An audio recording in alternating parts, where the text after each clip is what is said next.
So my question is related to a comment you made about how you would want to get rid of the Department of Education. And I know the conservative view is to keep public education very, very local.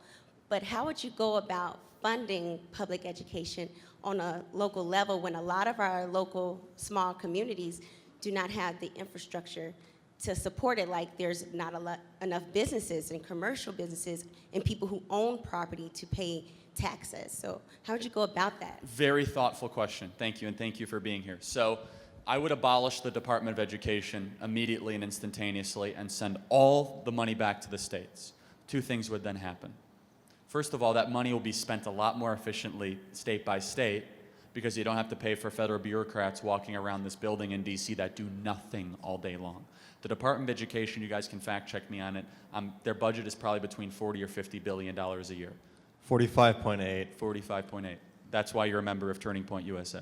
Because you know stuff like that. I'm the leader, and I'm for abolishing the DOE completely. So yeah, between 40 and 50, so the average is correct. We're putting on an event with it. But it's going to here's be a the lot thing. of fun. I want to make something super important, and I could sense that you would understand that from your question. I would want to reinforce it. Just because you want to abolish the Department of Education does not mean you don't care about education.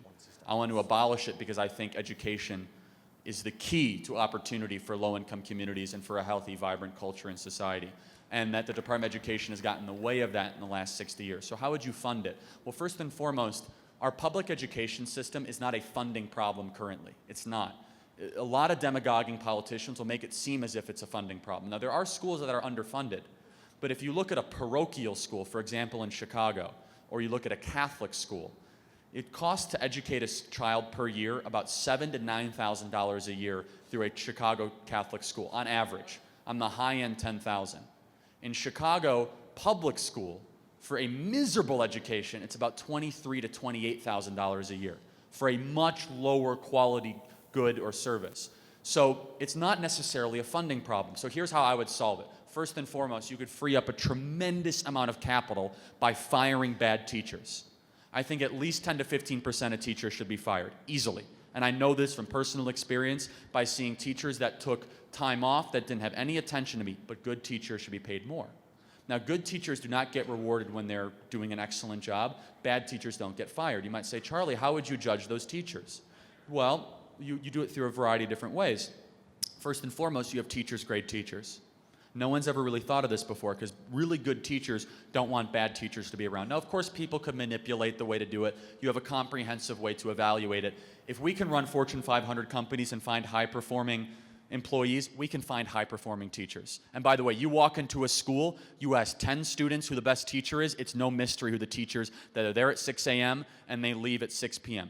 Public education teachers played a huge role in my life. And people say, oh, Charlie, you're anti-teacher. I'm not. I'm anti-bad teacher. There were teachers that sacrificed everything you wouldn't believe, and they were earning $55,000 a year because they were lower on the entry level on the tenure scale. And I'd ask them the question, how is it fair that this next teacher next door gets in right as the bell rings, they leave right as the bell rings, they don't grade any homework, they do nothing, and the teacher would say, you're right, that's not fair, but there's nothing I could do about it. So you'd free up a tremendous amount of capital. The second thing is this, we need market forces in education, but more than that, put simply, money that goes towards education is very top-heavy. It goes to the administration.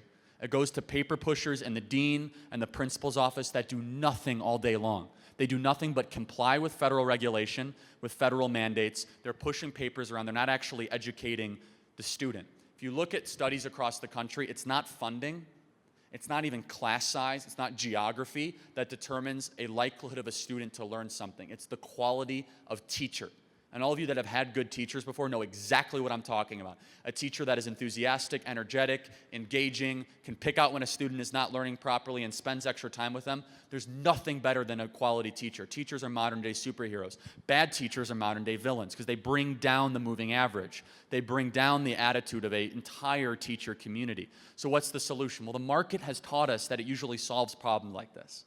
Now, I'm not necessarily a free market, but market forces. What does that mean? Accountability, the ability to reward good behavior and punish bad behavior, the ability to remove bad and have good be escalated further up. And finally is this, is if you had a more voucher system and you allowed people to use the money they're putting into the tax pool to go to a better school, that would solve a lot of problems. In Chicago, it It is a civil rights catastrophe that there are families on the south side of Chicago that have to send their kids to schools with teachers that don't care.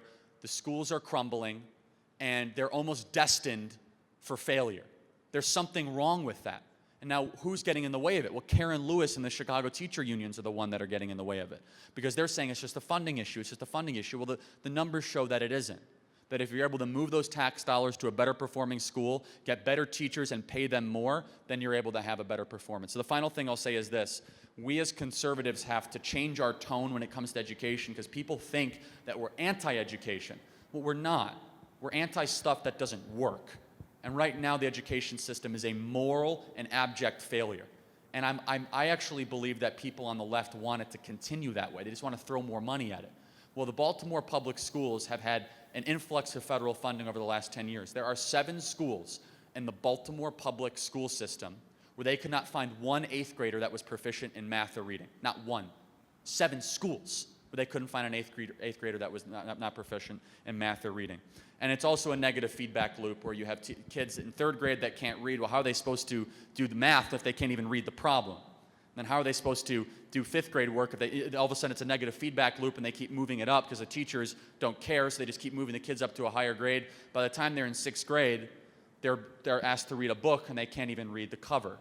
And that's when you start to have kids drop out by 7th or 8th grade, join gangs, they find meaning, so on and so forth. How do you solve it? School choice, and also letting good teachers be paid more. So the number one reason when students say, Charlie, I want to be a teacher, but it doesn't pay enough. That's what I hear. Well, I think we should be paying teachers $200,000 or $300,000 a year. There should be just less teachers and reward the good ones more. Only a market would do that. So thank you for your question. I do appreciate it.